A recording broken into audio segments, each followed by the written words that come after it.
This is Valley News Live at noon.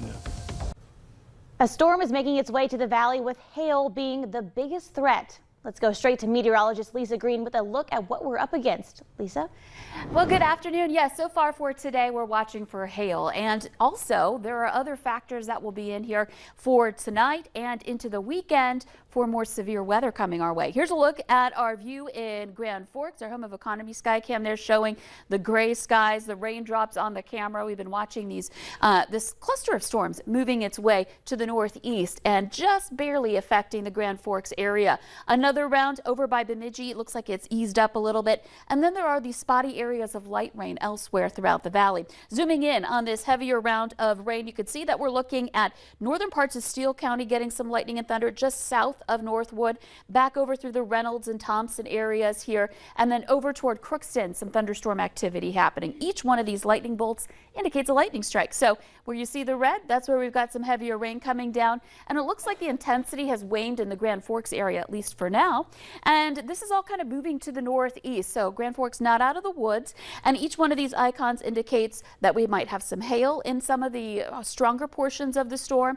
Moving to the northeast here again at about 20 to 30 miles per hour. We're looking at where I've queried this, a northeasterly movement of 27 miles per hour. Right now, the hail not looking too bad, under a quarter of an inch in diameter at this point in time. But it's something that bears watching, and it's kind of moving over some of the same areas. So we have concerns about getting a little too much rain over places that have some snow. And here's a look at what was just issued this morning, a flood watch. And this is for overland flooding in this deeper green area because of a little bit of frost still in the earth. And then we have that snowpack that's melting, and then getting heavy rain on top of that could cause a lot of trouble. Those brighter green areas, those are your river flood warnings that are still in effect. That watch, by the way, in effect until 7 o'clock tomorrow evening.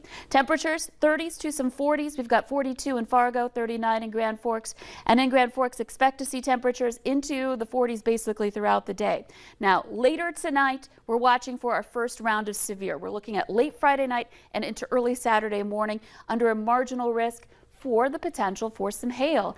And there's going to be another round on Saturday that we'll be talking about as well. So lots to go over for the weekend forecast. I'll be right back here to let you know what to expect. Mother Nature's keeping you busy on Earth Day. That's so true here today. Thank you, Lisa. New for you at noon, 7 people are arrested and facing charges stemming from a lengthy drug investigation in the Northern Valley. The investigation has been ongoing since January, when East Grand Forks police found someone dead who appeared to have been poisoned by a blue M30 pill. On Tuesday, arrest warrants were executed in the Grand Cities area, where 4 people were arrested. One of them is facing a third-degree murder charge. Police say the pills were from a group based in Chicago and Minneapolis who had been sending distributors to Fargo and the Grand Cities area. 3 more people were arrested the next day when a search warrant was executed on 4th Street Northwest in East Grand Forks. More than 800 M30 fentanyl pills were seized, along with more than $2,000 in cash. The investigation is ongoing, and additional arrests and charges are expected. We have new information on the body that was found floating in a slough north of Holly on Wednesday. The Clay County Sheriff's Office identified the driver of the vehicle as 27-year-old Tyler McCloskey of Detroit Lakes. Deputies also found a car with random car parts in that same area. Officials say it's unknown when the crash happened or what led up to it.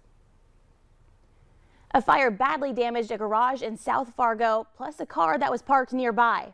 The call came in just before midnight from the 1000 block of 5th Street North. Crews found the detached garage fully engulfed, but were able to put the fire out in about 10 minutes. There's no word yet on a cause.